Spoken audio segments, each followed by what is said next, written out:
আসসালামু আলাইকুম। আপনারা কি ইন্টারমিডিয়েটে পড়েন? আইসিটি নিয়ে একটু টেনশনে রয়েছেন, তাই না? আসেন আজকে একটা গুরুত্বপূর্ণ ম্যাথ সলিউশন আপনাদের দেখাবো। আমরা জানি আমাদের যে বাইনারির যে ম্যাথগুলো রয়েছে সেখানে কিন্তু 12টা ফরম্যাট রয়েছে, তার মধ্যে আমি গুরুত্বপূর্ণ একটা ফরম্যাট আপনাদের আজকে দেখাবো। তো আমি এখানে একটা ম্যাথ লিখেছি, আপনারা দেখতে পাচ্ছেন। এইচএসসি লেভেলের যে ম্যাথটা রয়েছে আইসিটির, কিন্তু এটা হয়ে রয়েছে 208 ইকুয়াল টু, আমরা কিন্তু এখানে যে ভিত্তি বা বেস যেটা দিয়েছি সেটা হচ্ছে 10। তার মানে আমরা বলতে পারি যে 8 বেস থাকা মানে হচ্ছে এটা অক্টাল মান, ঠিক আছে? অক্টাল, আর অক্টালের বেস হয় কিন্তু কত বলো তো? অক্টালের বেস কিন্তু 8 হয়। এরপরে যেটা আছে যে আমাদের এইটা দেওয়া আছে 10, তার মানে এটা হচ্ছে ডেসিমেল আছে, ঠিক আছে? ডেসিমেলে, আর এটাকে ডেসিমেল কিন্তু আমরা এটাকে বলতে পারি ডেসিমেলের যে বেসটা সেটা হচ্ছে 10। তো আমাদের বলতে চাচ্ছে যে 208/8কে আমাদের কিন্তু এটা ডেসিমেলে কনভার্ট করতে হবে। এই ধরনের ম্যাথের ক্ষেত্রে আমাদের খুব সহজে কিন্তু আমরা এই ম্যাথটা ক্যালকুলেশন করতে পারবো। শুধু একটা ফরম্যাট অনুযায়ী আমাদের থাকতে হবে।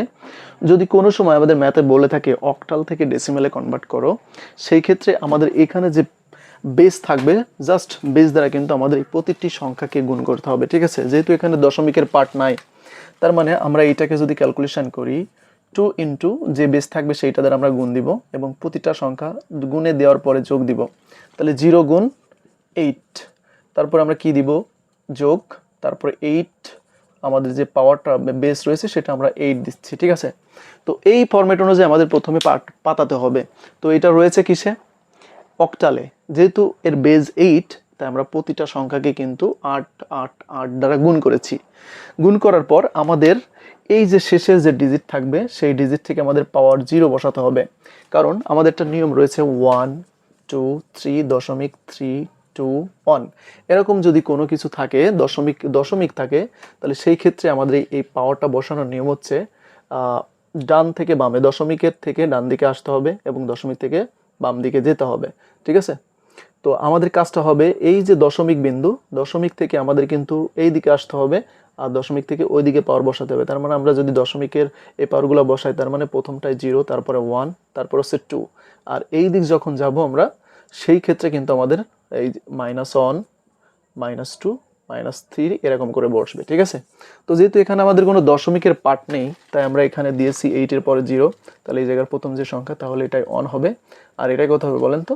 2 হবে। এবার আমরা জাস্ট ক্যালকুলেশন করব, ঠিক আছে? আশা করি বেজের পরে পাওয়ার কিভাবে বসাতে হবে এটা বুঝতে পেরেছেন। এখন আমাদের আরেকটা সূত্র শিখতে হবে, যে সূত্রটা ক্লাস 7-এর। তো এই সূত্রটা আপনাদের মনে রাখতে হবে, কারণ ইন্টারমিডিয়েটে সেই সূত্র কেন লাগে? কারণ আমরা জানি যে a টু দি পাওয়ার 0 মানে হচ্ছে 1, এটা হচ্ছে সূচক এন্ড লগারিদমের বেস্ট একটি সূত্র। আমরা জানি কোনো কিছুর পাওয়ার যদি 0 হয়, তাহলে সেই ক্ষেত্রে কিন্তু আসলে সেই মানটা 0 না, সেই মানটা কিন্তু 1 হয়ে যায়। কত হয়ে যায়? 1 হয়ে যায়, ঠিক আছে? কোনো কিছুর পাওয়ার থাকলে সেটা আমরা কি দিব? সেটার মান দিব হচ্ছে 1। সেম ভাবে আমাদের এখানে একটা ম্যাথ রয়েছে যে 8 এর পরে কিন্তু আমাদের পাওয়ার 0 আছে, তার মানে এটা কিন্তু 0 না। তাহলে আমরা একটু ক্যালকুলেশন করি। 2 ইন্টু 8-এর স্কোয়ার মানে হচ্ছে কত? 8 8 64, আর এখানে আমরা জানি 8-এর পাওয়ার রয়েছে 1। 0 কোনো কিছুর সাথে গুণে থাকলেই অ্যাকচুয়ালি সেটা একবারে 0 হয়ে যাবে, তাই যত বড়ই পাওয়ার থাকুক না কেন, তাই আমরা এটা ক্যালকুলেশনে 0 আনছি। এবং এইটা কিন্তু দেখে আবার মাইরেন না যে 0, কারণ আমরা জানি কোনো কিছুর পাওয়ার 0 মানে 1, তার মানে এটা হচ্ছে 8 কোনো কিছুর পাওয়ার 0 মানে কত? কোনো কিছুর পাওয়ার 0 মানে 1, তার মানে 8 এর পাওয়ার 0, তাই আমরা এটা 8 এর পাওয়ার 0 মানে 1 দিব, এবং 1 এর সাথে আমরা 8 গুণ করলে যেটা পাই সেটা হচ্ছে 8। এবার আমরা যদি এটা গুণ করি, তাহলে আমরা পাচ্ছি, দেখেন, 4 দুগুণে কত? 8, আর আমরা এখান থেকে যেটা পাই 6 দুগুণে কত? 12, আর এখানে দেখেন 8 আছে। তাহলে আমরা এটা ক্যালকুলেশন করে দিব। 8 আর 8 কত? 16, হাতে থাকে 1, 2 আর 1 কত? 3, আর 1 করতে 1। তো এই হচ্ছে আমাদের ক্যালকুলেশন, ঠিক আছে? যেহেতু আমাদের অক্টাল থেকে ডেসিমেলে নিতে হবে, তাই আমরা অ্যান্সারটা লিখতে পারি 208/8 ইকুয়াল টু 136/10। তার কারণ আমরা অক্টাল থেকে এটা খুব সহজেই কিন্তু আমরা ডেসিমেলে কনভার্ট করেছি, ঠিক আছে? তো ডেসিমেল মানে হচ্ছে বেস হবে 10 আর অক্টাল মানে হচ্ছে 8, এটা বুঝলেই হবে।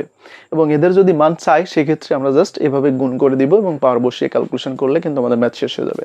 দশমিকের যে পূর্ণাংশ পার্ট দেখিয়েছি, দশমিকের অংশ কিন্তু দেখায়নি।